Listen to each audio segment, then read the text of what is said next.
अस्सलाम वालेकुम। Inside story के साथ मैं मोहसिन बिलाल। बहुत बड़ी और तहलका खेज़ ख़बर है और ख़बर है ईरानी सदर के दौरे पाकिस्तान के हवाले से कि क्या वो खुश दिली से पाकिस्तान आ रहे हैं या फिर उन्हें फ़ोर्स किया गया है और किसी ऐसी कुव्वत ने उन्हें फ़ोर्स किया है कि भाईजान सऊदी अरब ने तो आला वफ्द के हमरा पाकिस्तान का दौरा किया जिसमें उनके वज़ीर ख़ारजा और वज़ीर इन्वेस्टमेंट भी शामिल थे और एक ऐसे शख्स भी शामिल थे जो शहज़ादा मोहम्मद बिन सलमान की नाक आँख कान समझे जाते हैं और जितने भी वो प्रोजेक्ट लॉन्च करते हैं वो उनके साथ होते हैं। तो उनका पाकिस्तान में आना और डिस्कस करना इन्वेस्टमेंट के मामलात को इंतहाई अहम समझा जा रहा है।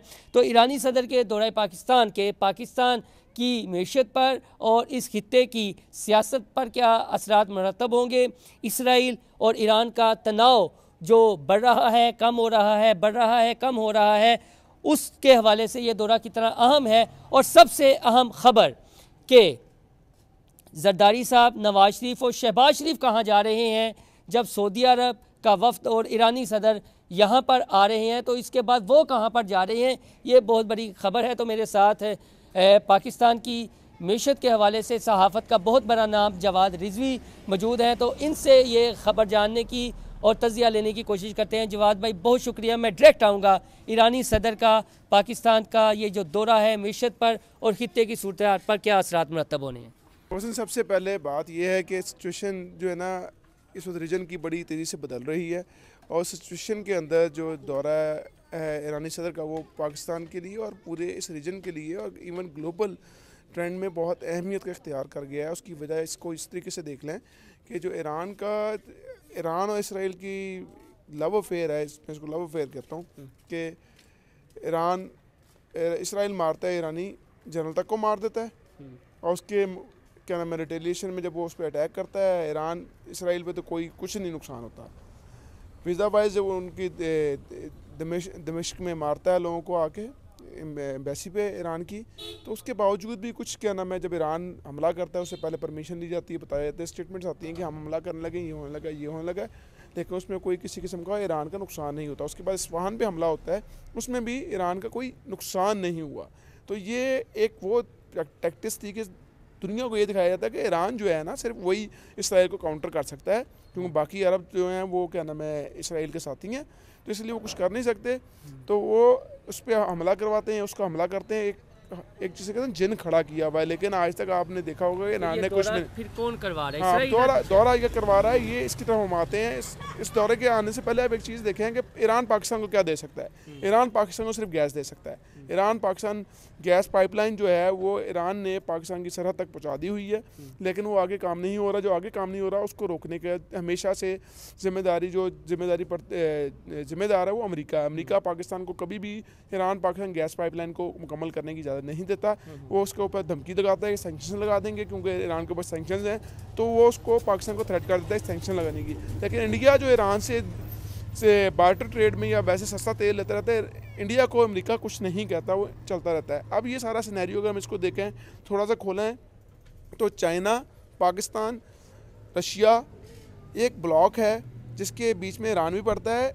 और पाकिस्तान का जो रशिया के साथ जितना भी ताल्लुक़ बन रहा है और जितना भी बेहतरी आई है वो उसकी गारंटी चाइना ने एक स्टेप आगे जाते हैं।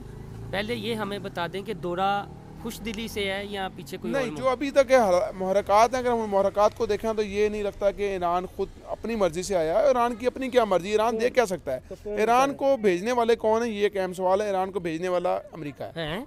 हाँ जी, ईरान को ये दुनिया में ये बताएं कि अफ़गानिस्तान में आके बेड़ा गर्क कर दिया अमेरिका ने, ईरान को आज तक कभी कुछ किया?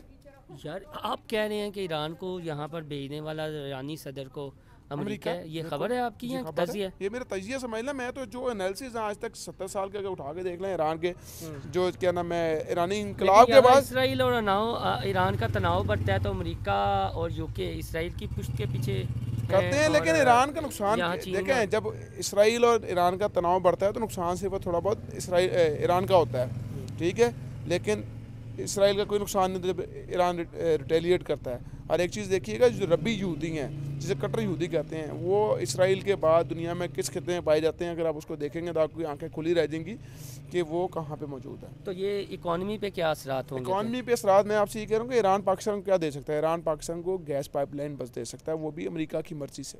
अमेरिका इजाज़त देगा पहुंचाई हुई है पाकिस्तान को, भाई अमेरिका की मर्जी इसी से है ना, अमेरिका इजाज़त दे देगा तो होगा। तो वो अगर वो आया है यहाँ पे, वो बात करने आया है तो बात होगी। अब उसके दूसरी तरफ देखें, सऊदी अरब जो आया है, सऊदी अरब यहाँ पे इन्वेस्टमेंट की पाकिस्तान गवर्नमेंट ने अपने तमाम अपॉर्चुनिटीज़ पेश कर दी कि हमारे पास ये अपॉर्चुनिटीज़ हैं, आप ये इन्वेस्टमेंट्स कर सकते हैं, जिसमें हो सकता है कि सऊदी अरब PIA की जो प्राइवेटाइजेशन होनी है उसे PIA भी खरीदने के तैयार हो जाए। उन्हें तमाम ऑप्शंस दी गई, साइफिक की जो बनी हुई कमेटी उसके अंदर सारी चीज़ें बताई गई हैं।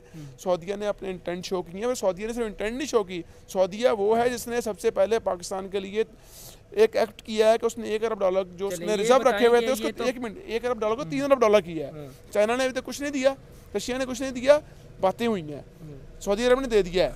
अब सऊदी अरब को सारी दुनिया पता है कि अमेरिका के कंट्रोल में, Saudi investment is in the control of America.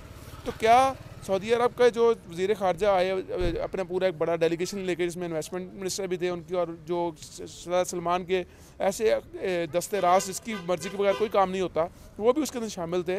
तो ये सारे सिनेरियो ऐसे डेवलप नहीं हुए। अमेरिका अगर बेचता है उसको, तो आपको क्या लगता है चाइना ने कहा कि ईरान से क्या आप पाकिस्तान आए, और उसके दूसरी तरफ पाकिस्तान से जो साहब वज़ीर आज़म है, 2 दफ़ा के 3 दफ़ा के वज़ीर आज़म नवाज शरीफ साहब, वो चाइना चले गए हैं। क्या चाइना नवाज शरीफ चाइना जी, नवाज शरीफ 3 दिन के दौरे पे चाइना जा रहे हैं, और आपको मालूम होना चाहिए इस मौके पर, जब इस मौके पर, और ये आप चीज़ जहन में रखें कि पाकिस्तान वो जा रहे हैं as a head of party, ठीक है, और वहाँ पे उनको प्रोटोकॉल आप देखिएगा किस तरह का मिलेगा, स्टेट हेड के तौर पे प्रोटोकॉल मिलेगा, और आपके जो चीनी सदर हैं वो सारे मिलेंगे उनसे। और उसके अलावा एक जो अहम चीज़ है, उन जो हमारे जो हम सेम पेज की बात करते हैं, सेम पेज वालों ने भी इसके ऊपर गो हेड दिया जाने का। और जरदारी साहब कहाँ? हाँ, ये सबसे अहम चीज़ है। अब आप देखिएगा कि पहला पाकिस्तान में जो रशिया के साथ ताल्लुकात में वो एक दोबारा नरमी पैदा हुई, पाकिस्तान के ताल्लुकात बेहतर होना शुरू हुए, वो सदर जरदारी के पहले दौरा रशिया के बाद स्टेट हेड के तौर पे हुए थे। और आप आने वाले दिनों में देखेंगे सदर जरदारी साहब जो है दोबारा रशिया जाएंगे। इमरान खान साहब जब वज़ीर आज़म थे वो भी तो गए थे वहाँ पे। वो बस इमरान खान साहब को छोड़े ना, इमरान खान साहब तो जेल में है, वो छोड़ दें इमरान खान यार, आप कंपैरिजन नहीं किया करें, ये फजूल है। जरदारी साहब जा रहे हैं जी उधर रशिया जाएंगे, वो नवाज शरीफ चाइना। हाँ जी। शहबाज शरीफ कहाँ जा रहे हैं? हाँ, शहबाज शरीफ कहाँ जाएंगे? शहबाज शरीफ यहाँ बैठ के चीज़ों को मैनेज करेंगे। अमेरिका जो आपके ऑलरेडी क्या नाम है फाइनेंस मिनिस्टर साहब गए हुए हैं, जो क्या नाम है अपॉइंटमेंट है GHQ की, वो ऑलरेडी वहाँ पे है। अच्छा, ये बड़ी दिलचस्प है जी कि यहाँ पर सऊदी डेलीगेशन आया, हाई प्रोफाइल डेलीगेशन, उससे पहले डार साहब भी सऊदी अरब ठीक है, और आर्मी चीफ साहब भी गए थे जी, हाफिज साहब। उसके बाद अब आप ईरानी सदर का दौरा है पाकिस्तान, लेकिन पाकिस्तान की जो बड़ी 2 सियासी जमातें हैं कि तो रहनुमा जेल में चले, उनकी बात छोड़ दें, नवाज शरीफ और आसिफ जरदारी, नून लीग और पीपल्स पार्टी, वो जा रहे हैं रशिया और चाइना। रेलमेंट है ना वो, आप कह रहे हैं ईरान वो रेलमेंट है। जो लोग कहते थे कि 2 पार्टियां और उनके हेड्स और उनके लोग, उनकी सियासत को छोड़े, हम समझ रहे हैं कि ये ग्रेट गेम, और इस खित्ते के अमेरिका के कहने पे आप कह रहे हैं ईरान यहाँ पे आ रहा है। हाँ जी, और एक चीज़ ज़हन में रखें, वो ये कर सकते हैं, वो अगर जो हमारी इस्टेब्लिशमेंट है उनको ही पता है कि उन्होंने खान साहब को एक टाइम दिया 4 साल का, लेकिन उन्होंने कुछ डिलीवर नहीं किया। उनको ये पता है कि डिलीवर कौन कर सकते हैं, इसलिए उन्हें वापस लाया गया। पाकिस्तान इतना अहम हो गया, पाकिस्तान हमेशा से अहम है, सबको पता है पाकिस्तान के पास फुलझड़ियाँ हैं जिनको हम न्यूक्स कहते हैं। पाकिस्तान हमेशा से अहम है इस रीजन में। पाकिस्तान इस वजह से इंस्टेबल भी रहता है, इसकी अहमियत की वजह से इंस्टेबिलिटी रहती है।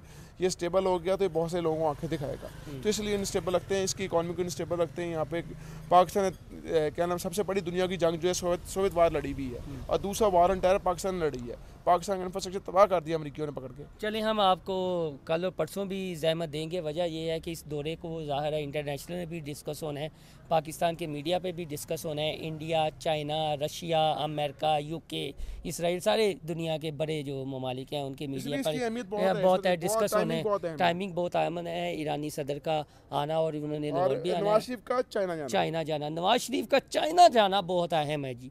अगर ईरानी सदर का यहाँ आना, और जवाद साहब कह रहे हैं जी कि अमेरिका बहादुर ने कहा है, ये उनकी अपनी खबर है और तज़िया है, क्योंकि वो मुआशी मामला देखते हैं। वो कभी भी नहीं चाहता पाकिस्तान को अमेरिका के चाइना रशिया ब्लॉक स्ट्रॉन्ग और पाकिस्तान में जाए। जी, बहुत शुक्रिया जी। तो इंशाल्लाह ताला जो इस हवाले से मज़ीद अपडेट होगी आपके साथ शेयर करेंगे। आपसे दरख्वास्त है हमारा चैनल इनसाइड स्टोरी लाइक और सब्सक्राइब करना ना भूलिएगा।